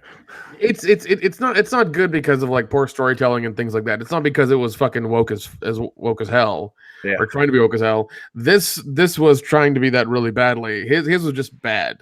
I was gonna say there's different levels of bad between these two movies. Yeah. Well, the funny thing is, last year when we did our Tales from the Hood commentary, I said there should be more black made horror films. Because I thought the first one was so interesting. And then they made this one, and I apologize for ever saying those words. I will not take the blame for Rusty Cundiff's stupidity, but what I will do is apologize for ever thinking it was a good idea to get another Tales from the Hood. You know, I saw the poster. I was like, this is going to be great. The first one was great. I am so pumped. No. We were all pumped. And we were damn, were we hit in the face. Yeah. Dion and I watched The Hurricane Heist later that night. Better Good, movie because than at least Temple that's Run fucking 2. entertaining. Yeah, the Hurricane Heist was a way better goddamn movie. Now that was so bad it was fun. The girl from Taken and the guy from Fan Force. Kong Skull Island. Oh yeah, he was in both. Yeah. That movie's dumb, but it's entertaining. It's fine. It's fine. Yeah. Let's see, who else did we have? We had a lot. Sorry. Observer Dirt says, I'm going to send you my story for The Force Awakens. In my story, Leia is the Chancellor of the New Republic. She tries to save what's left of her people of Alderaan and is tempted by the dark side. Ooh, I like Leia being tempted by the dark side. Now, remember, Observer Dude, that is worldclassbs@mail.com, thebestmail.com, and that is our email address. So if anybody needs to contact us, that is the best way to do it. .com. Yeah, Rusty Cundiff, if you need to email us with an official grievance, it's worldclassbs@mail.com. The best mail. Okay. Clan Now, Patrol. yeah, I would love for Rusty Cundiff to hear this and go, these are a bunch of pissed off white boys. No. Oh, dude, and then we will send him. We will send him a nice signed group picture, being like, "No, we're not." Yeah. Could you please tell us how this is a racist podcast? Application of film school. God, I think I'd rather not answer that. he probably he probably Did your Alexa just he say probably that? did go to film Yep, school. she just goes, I'd rather not answer that. All right. Alexa's smart. She's loyal. Another one. Alexa, go download me a hoagie off the internet. Where else did we have? We had Cormoran say the guy God playing damn it, William Cotton is Cotton Yancey. Okay, I guess it's the guy's real name. that's fucking weird. He looked like a stereotype. He did. Dude, man. That's all I can say. He looked like a fucking stereotype. I feel like he says the word reckon way too much. He's trying to do that southern thing. That's all it is. Yeah, I was waiting for Chevy Chase to roll up and say, "Hey, where's my plantation?" But I was waiting for him to go full on Foghorn Leghorn. Oh God. I do declare I should be the candidate because I hate the blacks. People were like, Except "Wow, that's this one. racist." This one right behind me. This boy is good. He said that kind of shit to him too. He did. He did. I was Did. like, Jesus Christ, Rusty, man. I hate you. Turbo Dunk says, welcome to hell. He sent in a 666 super chat. Nice. Thanks, buddy. Yeah, imagine Turbo Dunk, you coming over to the Airbnb to watch that movie with us. You're like, oh man, I'm hanging out with the guys from my favorite podcast. Yeah, we're watching Tales from the Hood too. Oh Yeah. man, I really am sad I missed you guys when I was in town. McKinney90 with a very, very generous super chat. So what I'm hearing, take A Haunted House 1 and 2, movie 43, inappropriate comedy, throw in some Trump derangement syndrome, and force far left radical racial identity politics, throw in a respectable actor, and you have this. Yeah, that's about it. 100%. Yeah. McKinney90 knows how. Basically, folks, McKinney90 sent them that as a super chat. If you need the formula how to make a preachy piece of shit film, please follow McKinney90's formula, and you'll have. You don't even need Rusty Cundiff. He'll work for free, so he can be in your movie. But that Kmart Malcolm Jamal Warner, he needs work. Don't give him any. Fuck him. Oh, jeez. Mareth Theoline is back. Says, sup, guys, had a shit day, but at least I can end it well with world-class bullshit. Mareth Theoline, I couldn't even finish that sentence. I'm thinking, oh, man, Mareth Theoline had this rough day, and now he's listening to this show. Mareth Theoline, if you really want to make sure no matter what you suffer through in life isn't that bad, watch Tales from the Hood 2. I guarantee you it'll make you feel better about your current situation. Yeah, watch Tales from the Hood 2, and then immediately watch Black Dynamite. Yeah. An airplane engine. Fun movie. Yeah, well, an airplane engine falls on your bedroom. Oh, shit. Well, if I watch Tales from the Hood 2, this doesn't seem that bad. So just do that, Mareth Theoline. Mark Quad says, here you go, boys. Put this towards some drinks to wash the memories away. I'm sorry for the permanent scarring you've obviously suffered. Thank you, Mark Quad. And then finally, our friend McKinney90 is back and says, terrible movies that have no passion, no effort, no direction, just purely focused on making money is one thing. When it's a film that is desperately trying to push political agenda, it is much worse. Yeah, it is. I throw at you They Live. It was very political, but very smart and well made. Another Keith David film. Yeah, which, I mean, yeah, if you hear a commentary about it, is that commentary on Patreon? No, they're both on YouTube. Are They they were on YouTube? live Then- streams. Oh yeah, they were. Sorry, my bad. Yeah, then you can hear us talk about that. But I mean, it's political, but I think it's political to where both sides or anybody, is on board with those issues and knows what they are. Like, it's very universal in the way that it does its its thing. Yeah, this movie, if people ever want to point to what tore apart Americans, it was Tales from the Hood too. I'm throwing it out there, guys. When society falls and the aliens show up, it was when Rusty Cundiff brought about our downfall. You know, the funny Tales from thing the is, Hood 2 aliens is were why about the to. aliens won't come. Yeah, the aliens were about to land next week and give us, the cure for cancer and every other thing out there. They saw Tales from the Hood 2 on a transmission down to Earth. Who's this Rusty Cundiff? We're leaving the planet. And they never come. Yep. Fuck you. Fuck Earth. This planet's too fucking woke. We got to leave. If Rod Serling had a retarded black child, it would be Rusty Cundiff. God damn. Holy shit. Hey, you want him to fall off a bridge and some shit? I just, I had to say something mean about the guy too. It is my show. I want to be on there. No, but folks, at all costs, avoid this film. If you're morbidly curious, watch it with a friend. If you're old enough, drink while you watch it. If you're in an interracial relationship, do not watch this film. No. If you're sitting next to another, you may break up. I'm sure at one point Dion thought, what am I doing with my life? And then he thinks to himself, wait a second, what the fuck is Rusty Cundiff trying to say about my family? Exactly. Dion's like, I don't want to go home. What if I get home and Hillary's turned heel and the Jeeps are there? Yeah. What if the Clan Patrol made it to Michigan and now they're going to change my life? I have to make the sacrifice. Yeah. He's got to get beaten to death to make every civil rights thing matter. Now, where do I come into this? Because am I like, Rusty Cundiff's kryptonite? Like he can't stand You're that I probably exist? right. Yeah, you probably are. He only hates half of you. I don't care. He's getting a full fist of the fucking mouth. I hate that man. Please, Rusty Cunt Beef. Well, so, excuse me, Tanae sent in a super chat that said Rusty Cunt Beef. Yes, Rusty Cunt Beef. Hold on. Should I pull up a picture of Rusty Cundiff? Yeah. Yes. All right, Swinging Cod, I'll read your super chat in just a moment. Thank you for your patience, my friend. So, Rusty Cundiff. Hold on. Hopefully we're pronouncing it right. It's not Rusty Cundiff. Either way, Rusty Cundiff is how he's known. Wait, he worked on Chappelle's show? Yeah, he did. Oh, God damn it. Okay, so Rusty Cundiff, what does he look like? Do we show him a new picture or an old picture? New. Show him a new one because the old picture is when he probably did the first Tales from the Hood. And we love that movie. Yeah, he was so. Here he is, folks. Like I said, do not bother this guy. Do not harass him. But if you watch the film and you dislike it, it is your right to critique a film. It is not harassment to say, I thought your movie was bad. So this is a very small picture of Rusty Cundiff. Sorry. God damn it, McKee, or whoever sent that one in. Who was that sent that? Tanae, shit. I'm going to mess up. Anyway, there's Rusty Cundiff with Alfred Hitchcock. He time traveled with his racism to pick up Alfred Hitchcock. Yep. So, yeah. This motherfucker literally sees himself in the same category as Hitchcock. That's fucking. That makes so much sense. The twist of like Psycho is that Norman Bates' mother was actually dead. It was Norman Bates. The twist of Tales from the Hood 2 is that it was Donald Trump and everyone's white. Oh, that's the twist. Yep. That is how deep Rusty Cundiff's knowledge of filmmaking goes. So, folks, remember that this is the face of a man who hates you and who hates unity. That's all I can say. Watch, I bet you he wrote the unity joke for Chappelle's show. Jesus.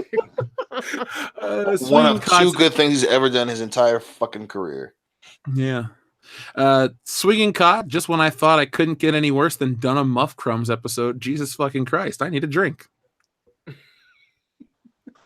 Let's see. Turbo Donk says Arsenio Hall only agreed to be in Black Dynamite after he saw there was a Captain Kangaroo pimp in the script. True. I love that movie. Which is fine because that movie was fucking hilarious. It was. Captain Kangaroo pimp. If Black Dynamite's a 10 out of 10, Tales from the Hood doesn't even make it. It's minus 0. 11. Yeah, I want my time and my money back. I didn't even pay for that Netflix subscription. I want $13 back. Maybe if I can personally get Rusty Cundiff's address, I'll write him a "You Owe Me" letter. Dear Rusty, your racist movie has ruined my life, and I would request the $13 I pay a month in Netflix fees. Your friend, Jeff of World Class Bullshit. Your friend, more like the dude who wants to beat you. Have to do. No. We had a successful multiracial podcast. Now, because of your movie, we're all scared of each other. Yeah. Kendo, why are you scared of everybody, man? We're fine. We're good. Because Rusty Cundiff told me not to be afraid of you guys. What do you mean, you guys? Yeah, what do you mean, you guys? Dude? I'm talking about you people. Fuck you, Rusty Cundy. I don't even want to say his name anymore. I feel like if I say it one more time, He's He'll gonna show up. He's gonna He'll pop let in us- the room he'll next appear. Please, I wish that I'd say it 3 times. That motherfucker would show up in my goddamn it. Please, Dion, Rusty Cundive, get your ass in here right now. when you say his name 3 times, he appears to shame you for marrying a white woman. And then he calls you the stereotype that they wanted you to be.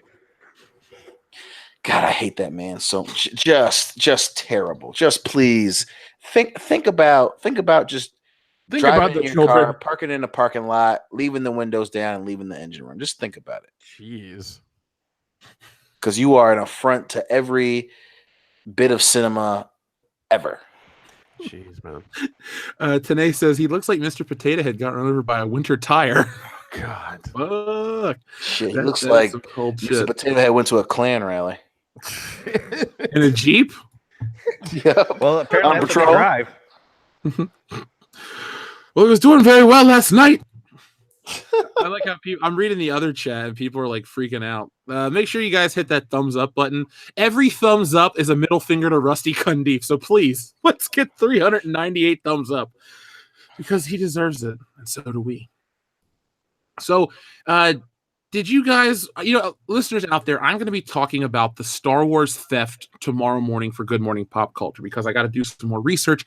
I just saw the tweet from Ethan right before we went on air. So if you guys are waiting for that story, I will be covering it tomorrow on Good Morning Pop Culture in the morning, which obviously is the best way to start your day. So for a final day of the week on the way, Friday, listen to me talk about that. But until then, did you guys have anything else that you wanted to cover or bring up? Did you have any news or anything, Nick? I know you brought up the Halloween worldwide stuff. Oh yeah. I was gonna go into that a little bit. Let's see.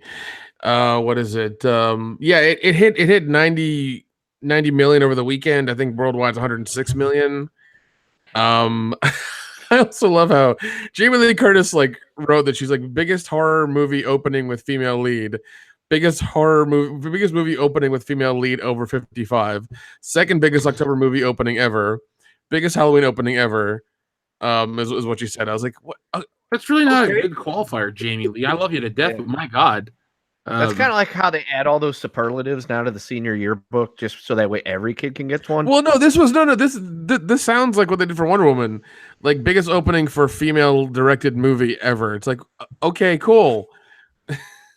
Well, Tales from the Hood 2 got biggest piece of shit by a guy named Rusty.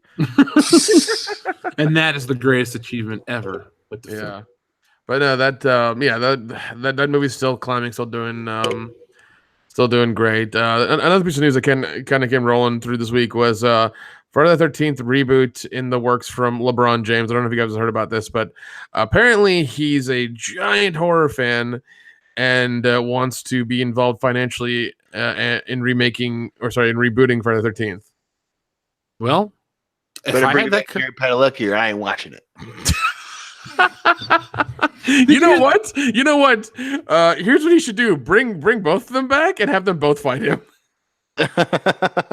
Bring Sam and Dean. Don't call them Sam and Dean. Don't associate them with the show, but have them be in the movie and have them fight him.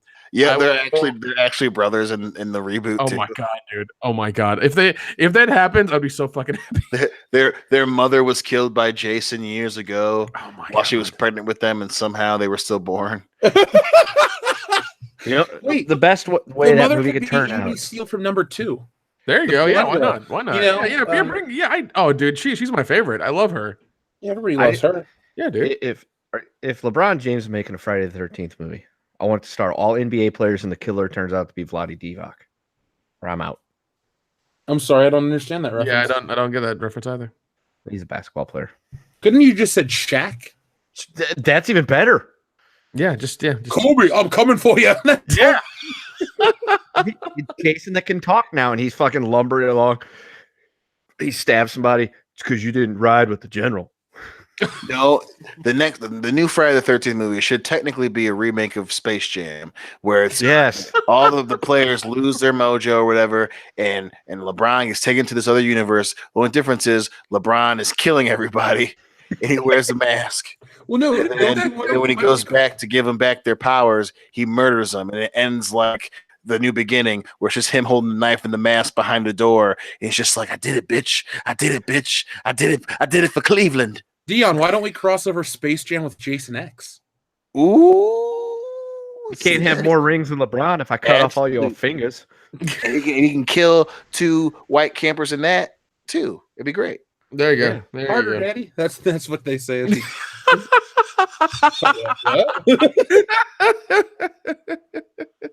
No, I heard that news and I thought, okay.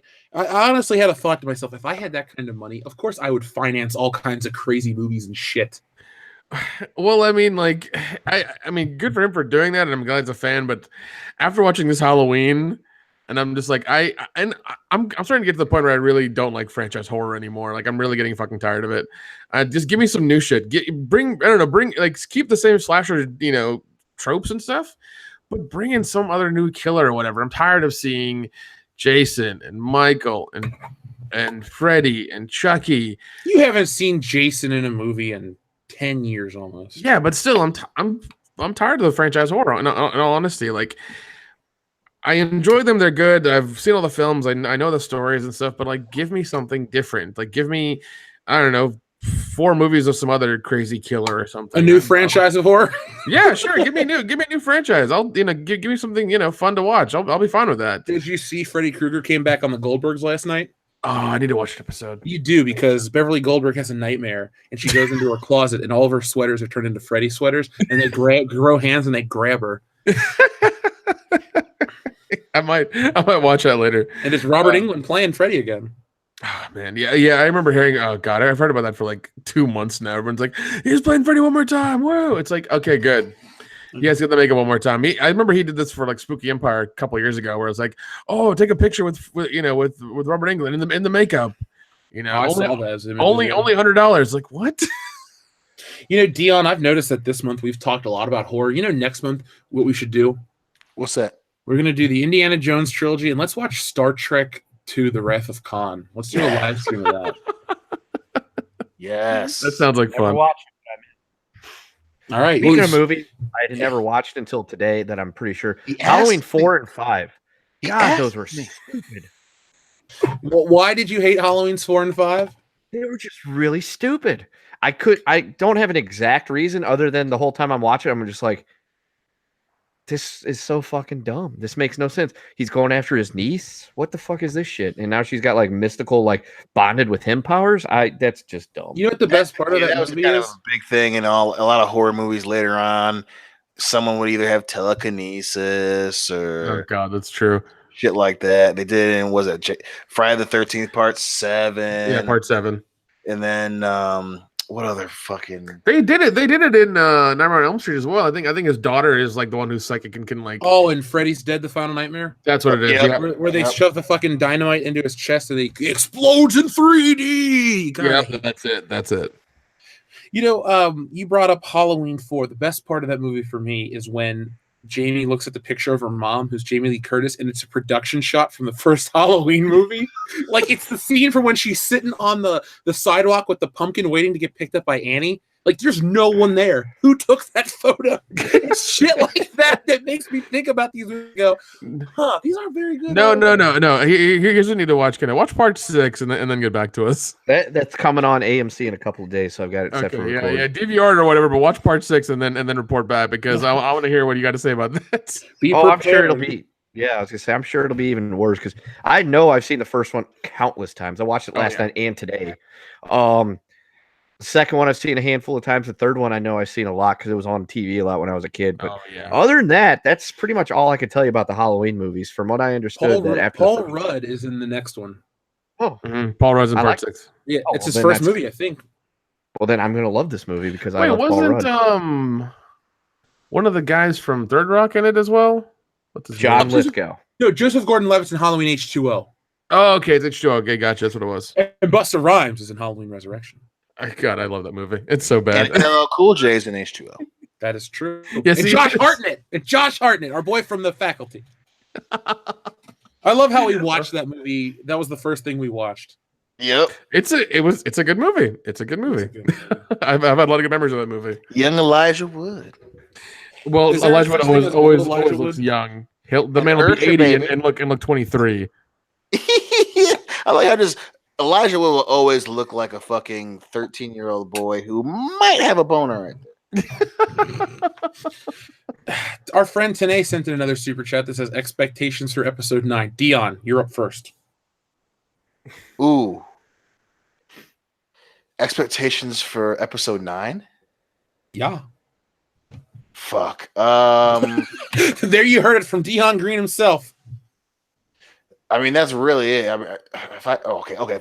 Gun in the back of my head. Expectation for episode 9. The expectation is that somehow, some way, everyone's fucking pregnant. Everyone's pregnant, and it comes to find out that the dark side has been sexually assaulting people, and that they're gonna make an army of brainwashed evil Sith babies, and they have to find a way to save the babies. I'm sorry if that actually happens. That would be hilarious as fuck, and I might actually like that movie. Jeez, that would be pretty nuts. It'd be like Children of the Corn. Yeah, mixed it would. with If alien. that happens, I'm just gonna be like, "What the?" I'll be like, "I'm gonna sit back and enjoy this now because this is fucked up." Right? It is, I'll be okay it's with just it. Luke Skywalker being like, "You can't stop it.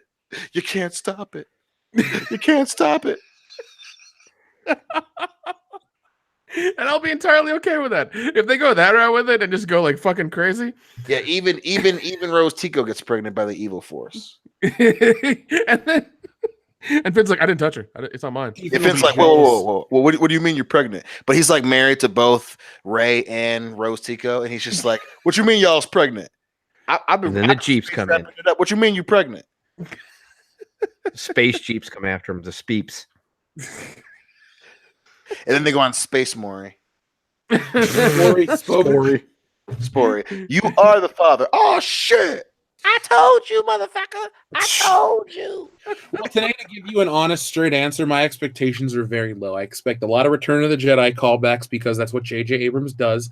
I also expect some sort of new vehicle chase that the crazy type of fans who would steal the hard drives off of a location, they'll praise it as the greatest thing ever. Did you see that new speeder bike chase? That was better than Return of the Jedi. And then what else? A lightsaber duel that no one gives a shit about because Kylo Ren was beaten in the first movie. Yeah, I expect it to be. I expect it to be like Last Jedi. Only they throw everything at the fucking wall. There'll be so many changes and callbacks and cameos and all kinds of shit that they're gonna try to do fan service for. It'll be too much. Too much nostalgia. Too much fan service. It's gonna be too much. I expect it to be a piece of shit. Yeah. Yeah, I think that's what they're going to do because they've gotten like backlash on both of them now. They're going to try to throw everything into part 9 and make it to where it's like, all right, we put everything they asked for into it. They should love this one. It's like, no, you fucked up. No, I expect Lando to die. Nope, can't do it. I'd be racist.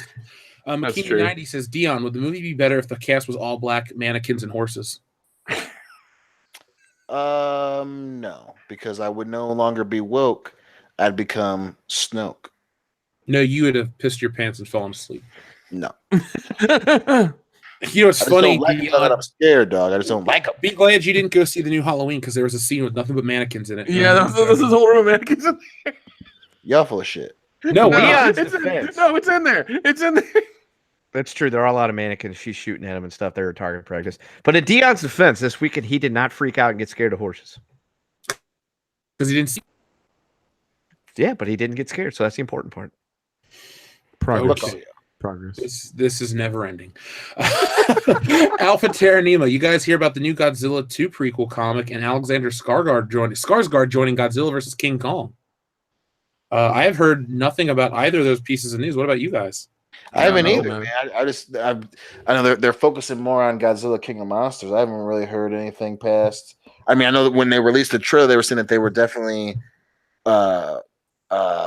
planning a pre-production for Godzilla vs. King Kong, but I hadn't heard anything outside of that. I'm looking for Godzilla versus King Kong. I remember going to see Kong Skull Island with Captain Marvel, and thinking that movie was awesome. And then they did the post-credit sequence, and I got goosebumps. And then Dion, I told you about it, and you freaked the fuck out. Yes, and then I went and saw it and called you after I got out of the movie. That's the sign of a good movie. When it's so good, you have to call somebody. Yep. You know, I remember. Or it's so bad you have to call your friend and he worries about you. Yeah, you call Tales from the Hood is so bad, you just call 387 people and you do a live show about it. I remember when your guys' review for Kong Skull Island came up. I sat down, I listened to it. I was like, holy shit, I got to go see this movie now because I was excited for it and I was worried you guys were going to hate it. And I'd be like, fuck, it's going to be awful. But Yeah, no, because you gave it to I was in the middle about it. And I loved it. It's a great movie. I love how there was a point in time where you would listen to this show to hear what we think, and now you're one of us. One of us. Forever. Get the Jeeps. Park that shit. McKinney 90 says, I remember hearing news about another Friday the 13th years ago. It was planned to be a shaky cam / found footage film when that was still popular. Yeah, our friends over at We Watched a Movie covered that. They did a whole script read. I love those guys. You should go check out their channel. Yeah, I remember hearing about that as well. Yeah, it was supposed to be whole because at the time I think found footage was really big. And they wanted to do it like that, which I mean, I would have kind of been down for. I think that would have been fun to watch at least. It would have gotten old really quickly though. But to say, Mister, I'm tired of genre horror. Oh wait, give me a found footage genre. No. horror I'm film. I'm tired of Goddamn hypocrite. I'm tired of franchise horror, not genre horror. Franchise horror. Wait, isn't all horror a genre anyway? I'm about to say, I was like, what are you trying to say, Jeff? Horror is the genre, dude. Yeah, they got franchise horror. They've got their whole section in the video store and everything. The main franchises, okay? The main franchises. I'm tired of those movies. I'm tired of Paranormal Activity. I'm tired of The Conjuring. I'm tired of Annabelle. Those are the main franchises these days, Nick.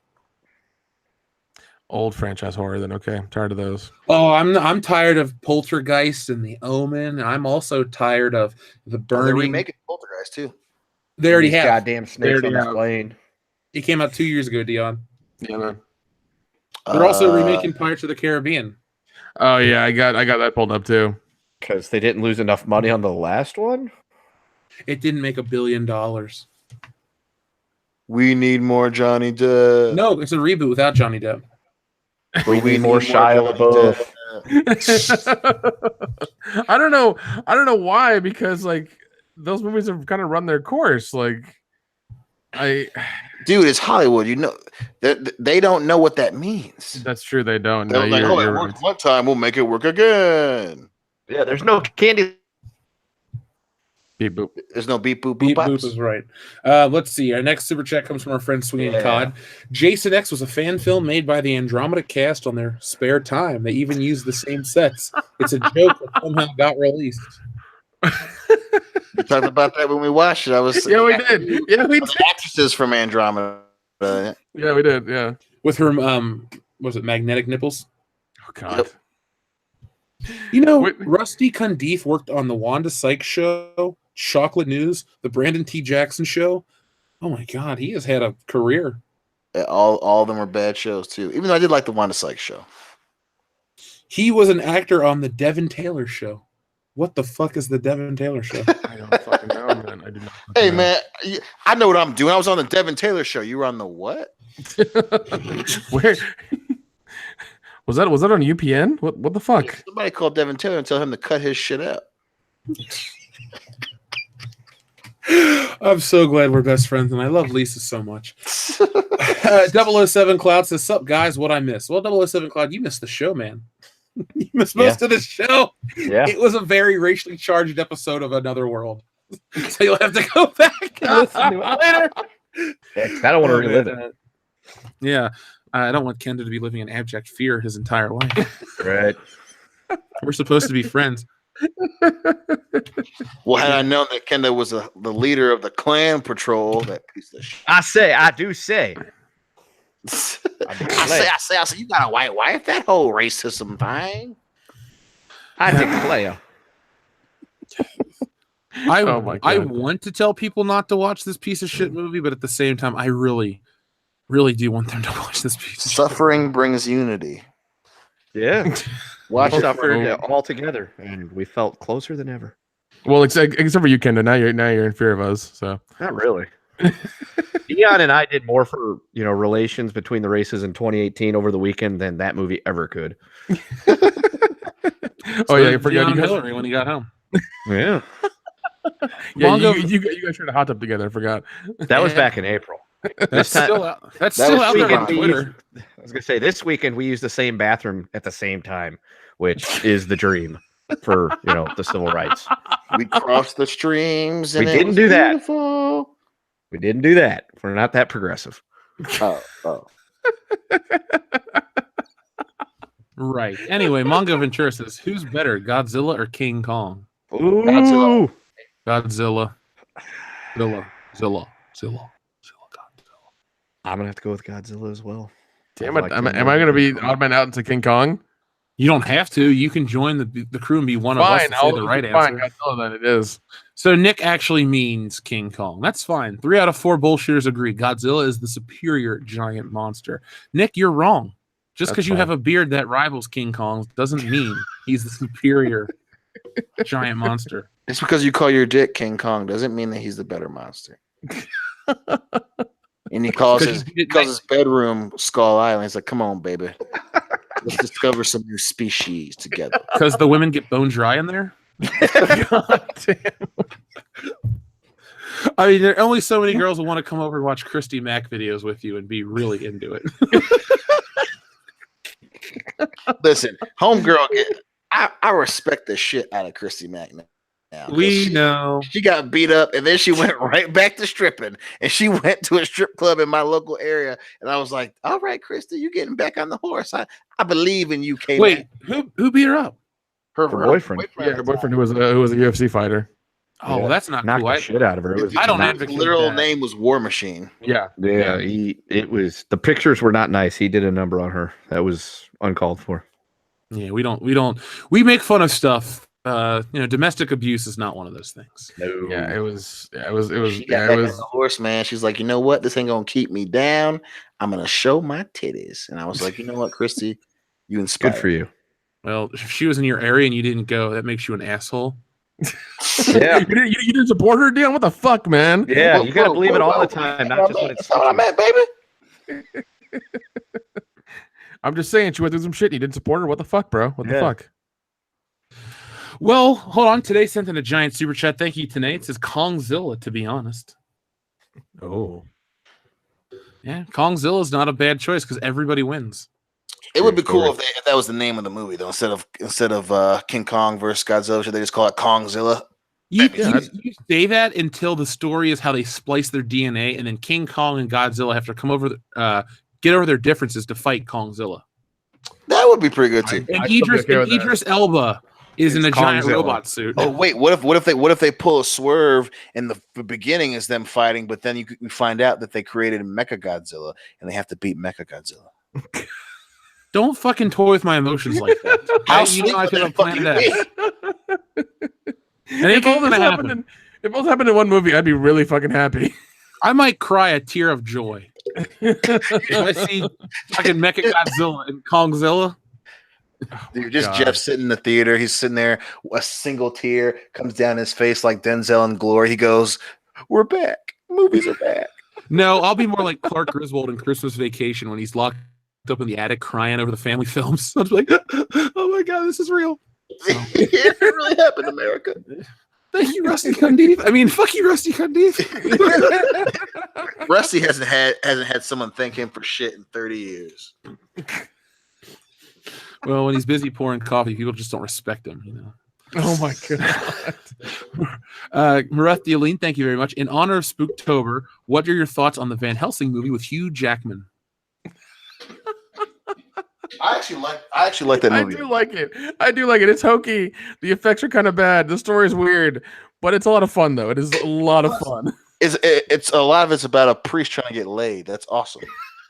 Oh yeah, yes, that's true. His priest friend is totally trying to get some, and I do love that.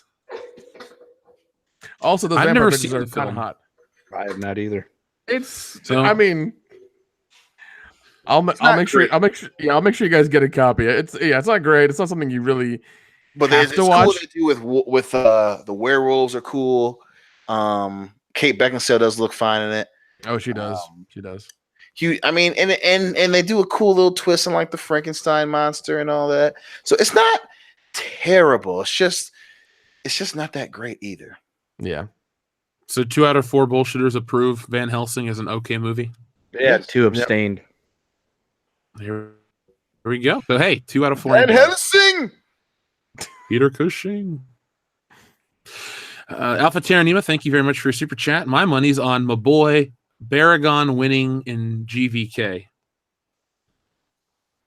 I don't know who Baragon is. Do you, Dion? And BVK. Godzilla, GVK, Godzilla vs. King Kong. Barricon. I don't remember. Oh yeah, that's the other like lizard monster. Yeah. That would be sweet. Yeah, I'm looking him up right now. Oh, the thing with the horn. Yep, that would be sweet. Oh fuck yeah. Ooh, that'd be good. Because I was really hoping it would be King Ghidorah, was who they would be fighting. Oh, Ghidorah? Yeah, but that's cool. I like that he's in King of Monsters, so that's cool. But no, oh my god, that would be sweet. Yeah. I'd say that I'd second that to Mecha Godzilla. It's weird though when I watch Godzilla films, since I grew up with Power Rangers, part of me in the back of my mind is like, this looks like shitty Power Rangers. And then I realized this came way before Power Rangers, Jeff. Your whole compass is just way off. So I do love and respect those movies. Don't get me wrong, folks. Don't think we're gonna piss on the legacy of Godzilla films. When we get closer to, what is that, Godzilla King of the Monsters, is that next year? Yep, next spring, I think. Okay, when we get closer to that, we'll do some roundtable discussions, some live streams about Godzilla flicks. We'll have some fun. We know that people like the geek culture stuff. I love Godzilla.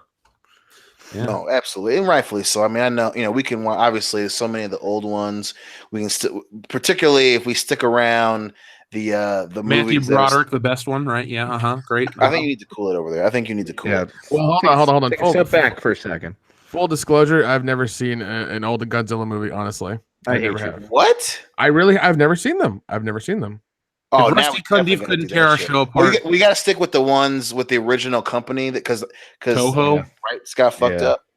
So you got to stick with the original company. Those ones are still really good, and then obviously the ones that you get into the 70s and later on, there are some really shitty Godzilla movies, but the one stick with the what's the name of the company? Toho. Thank you. Stick with them. Those ones are all good. And even some of the newer ones are fantastic. Like the one that came out was 2015 Shin Godzilla. That one's even pretty good. That one's okay.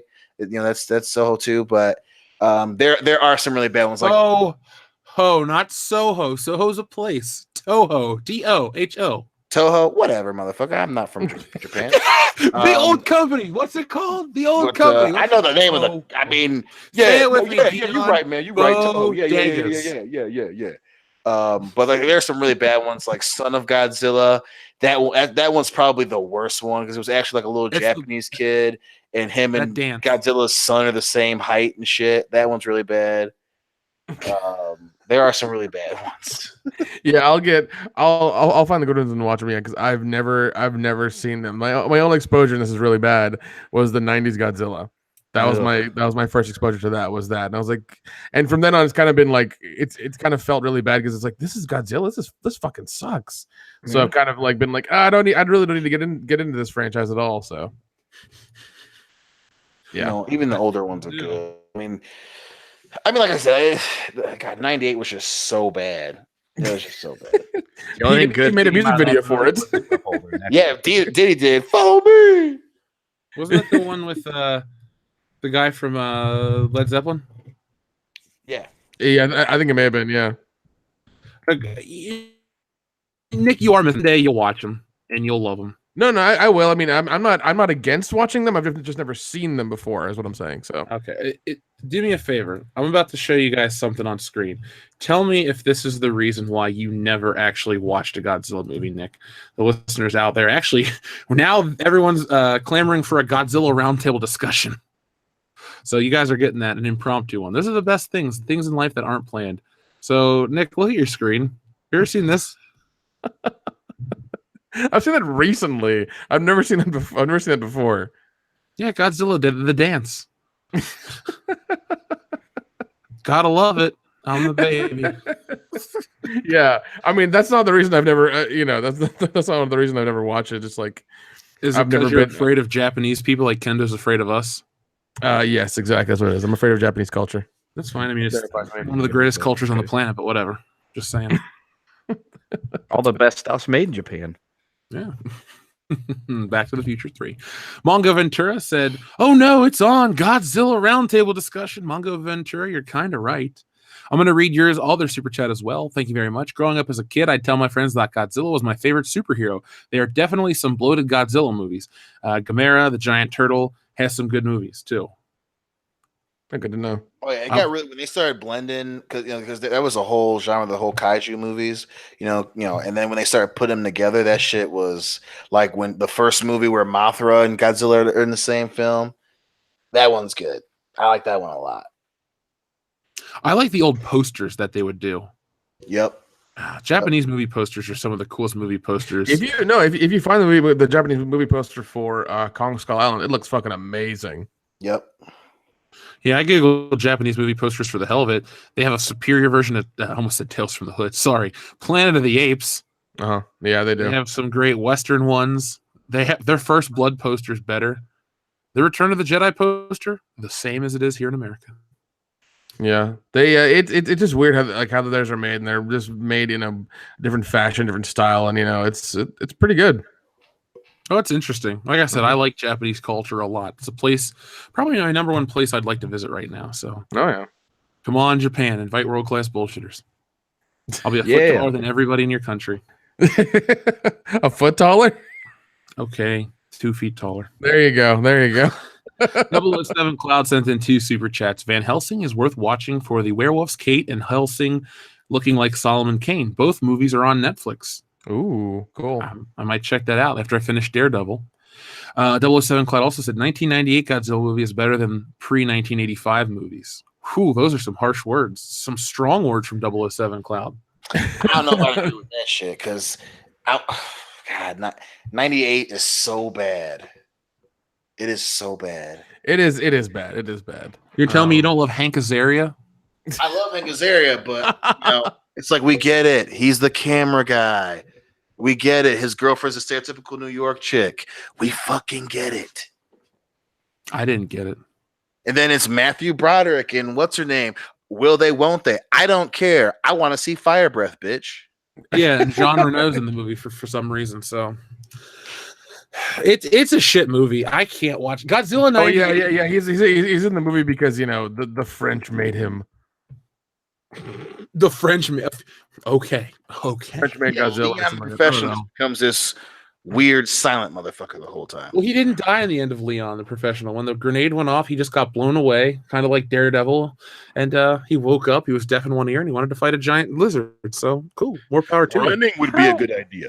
How most things happen, it's whatever. Yeah, it's a normal Tuesday for me. Acid Blade 21, thank you very much. Nick, you should watch Godzilla 2000. It's balls to the wall Godzilla, head and shoulders above the 99 Godzilla movie. Godzilla 2000 is fucking sweet. Mm-hmm. Yeah, I will. He kills a 98 Godzilla. I will slowly start, I guess, acquiring these movies and watching them. I'll get with Dion and everybody and figure out which ones are good and bad, and kind of get a good collection going. Just commit to all of them. Okay, I'll do that. Yeah. That's fine. I mean, if you're gonna watch every 007 movie, you can watch every Godzilla movie.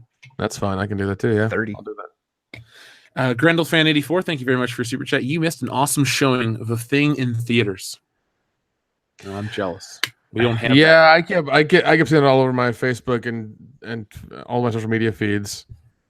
It's showing in theaters, and I think Night of the Living Dead is also showing as well because it's the 50th anniversary. I got into a fight with some dude. I'm like, why would I pay to see the movie in theaters? It's free in the public domain, but it's the 4K scan. Look, that movie can only look so good for the way it was shot. No, 100%. I think it was shot on 16 millimeter. I forget exactly what it was shot on. Yeah, I mean, with something like that, you can only scan it so far. And I mean, I assume the original or any prints are hard to find, and then you're piecing them together, and it's a lot of time. Especially, yeah. I mean, doesn't even get a cut of that. No, he doesn't. He's dead, first off. But secondly, there's no copyright on that movie, so he got fucked over. So don't go see that movie in theaters because you're supporting theft from George Romero's work. Yeah, that's true. From the Hollywood media machine. Chug a chug. Mhm. Brett Theoline says, and if you'd want a Van Helsing watch party eventually, I'd be down.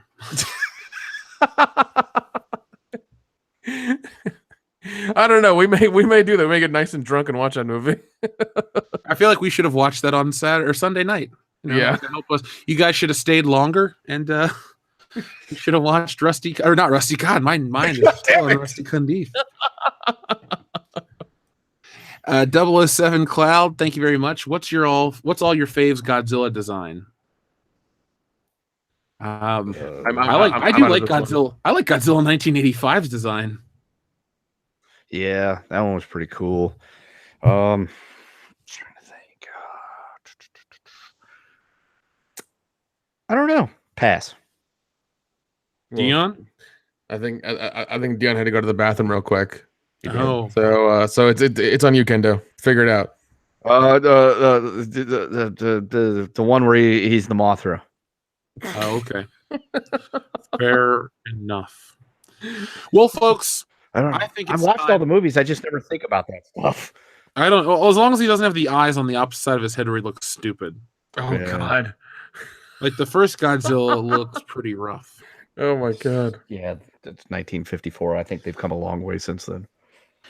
They've gone back to rubber suits. Yes, I mean, I have. ideally, that's the best way to do it because it's way better than CGI. I love the music from Godzilla too. The big Mhm. trumpet. Yep.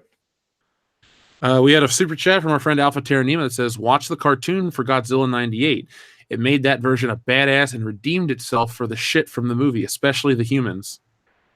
I remember that cartoon. It was on for a minute. I watched it. It was weird when I was a kid. I wanted the Godzilla toy so bad, that action figure from the movie. Yeah. All I got was stuff from Small Soldiers instead. Well, Small My- Soldiers is by far better, so it's fine. God, yeah. My favorite lost childhood toy is a Godzilla. It was an inflatable one you could get at White Castle, and I got it, and I was like 6 or 7. It was my favorite toy.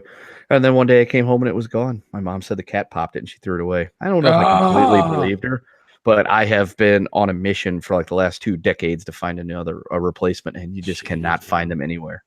Yeah, but if the cat popped it, you just gotta take some duct tape, man. It's good. It's good to go.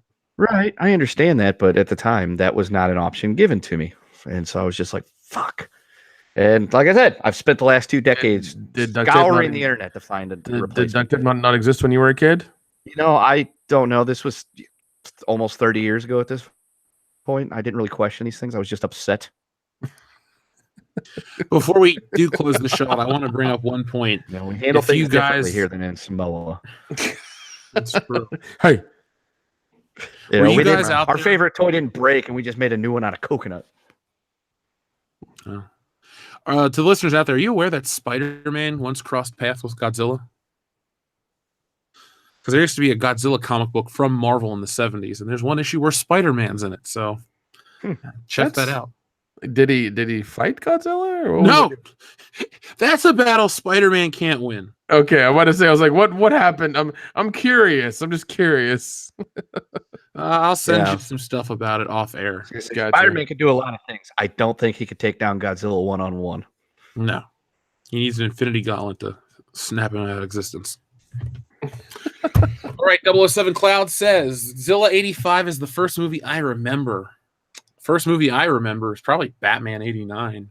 We had it on tape since it was new, so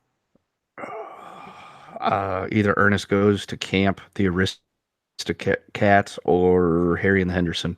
I like Whatever one came out the earliest. Mrs. Harry the Henderson. Okay. Let's see. I think mine was Willy Wonka and the Chocolate Factory. Fantastic movie. Yeah.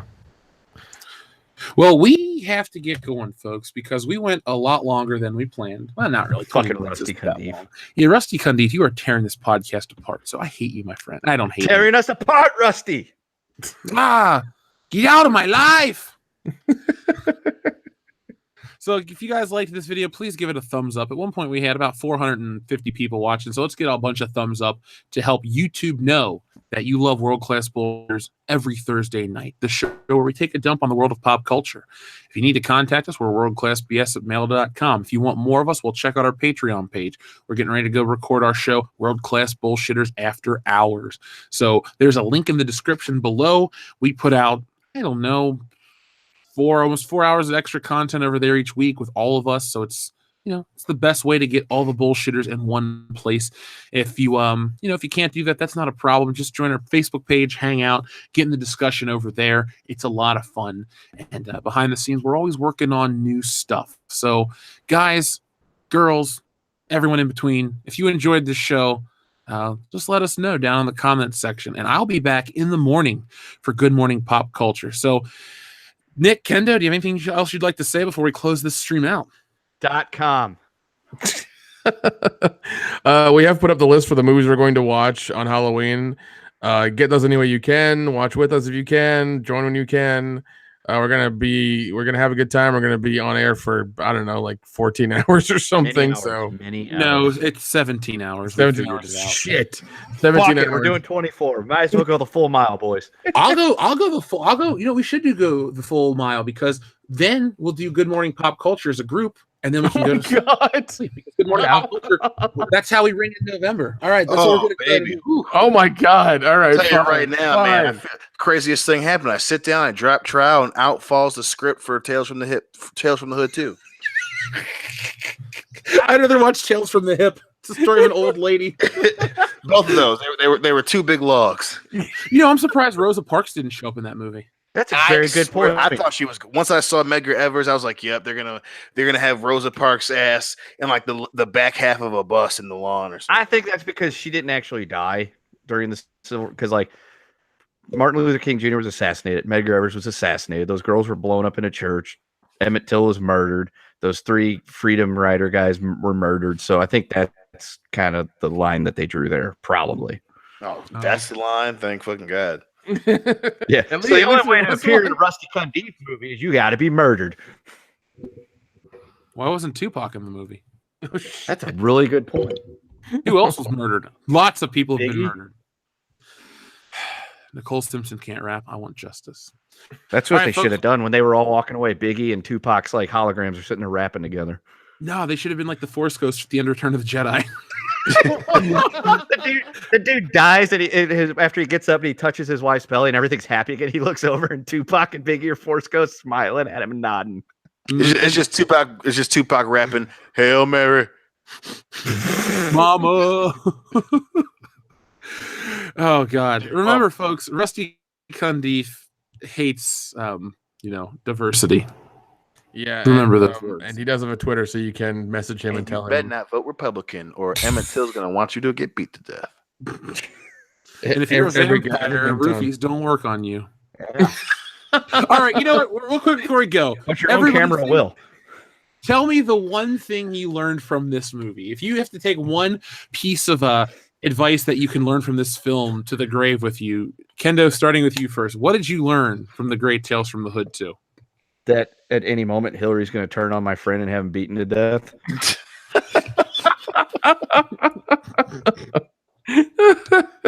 Nick, what did you learn? That Emmett Till gets real angry when I don't vote the way he wants me to. Dion? I learned that anytime that I watch a smart, intelligent, well thought out film, it sure as shit ain't gonna be anything done by Rusty Cundiff. Really? Yep.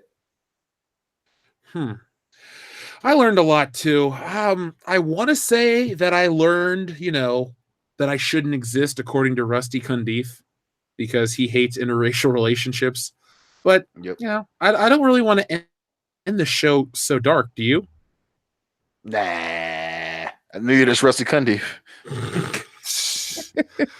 All right, folks. Well, we're going to go to World Class Bullshitters After Hours, where we talk about Melissa McCarthy and all kinds of other stuff. Tonight's show over there is going to be like more of this. So if you guys want to get involved, well, you know what to do. We'll be back next time with more World Class Bullshitters. I'll be back in just a few short hours with Good Morning Pop Culture.